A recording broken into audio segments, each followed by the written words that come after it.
10 ವರ್ಷ ಮೇಲೆ ಆಗ್ತೀನಿ. 1000 ರೂಪಾಯಿ 700 ರೂಪಾಯಿ ಆ ಥರ ಕ್ವಾಲಿಟಿ. ಕ್ರೌಡ್ ಜಾಸ್ತಿ ಬಂದೇ ವ್ಯಾಪಾರ ಕಡಿಮೆ ಆಗಿರ್ತದೆ.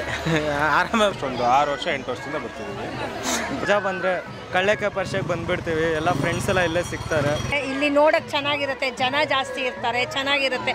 ಈ ಕ್ರೌಡ್ ನೋಡೋಕ್ಕೆ ಚೆನ್ನ, ಎಲ್ಲೂ ಸಿಗಲ್ಲ ಈ ಥರದ್ದೆಲ್ಲ. ನಾವೆಲ್ಲ ಹಳ್ಳಿ ಕಡೆ ಜಾತ್ರೆ ಅಲ್ಲಿ ನೋಡ್ತಾ ಇದ್ವಿ, ಇವಾಗ ಇಲ್ಲಿ ನೋಡ್ತಾ ಇರೋದು ಒಂಥರ ಖುಷಿ ಕೊಡುತ್ತೆ. ಜನ ಸೇರ್ತಾರೆ, ಜಾತ್ರೆನೂ ಚೆನ್ನಾಗಿರುತ್ತೆ. ಕಡ್ಲೆಕಾಯಿ ಅಂತೂ ಪ್ರತಿಯೊಬ್ಬರು ತಗೊಂಡು ಹೋಗ್ತಾರೆ ಮೇಡಮ್.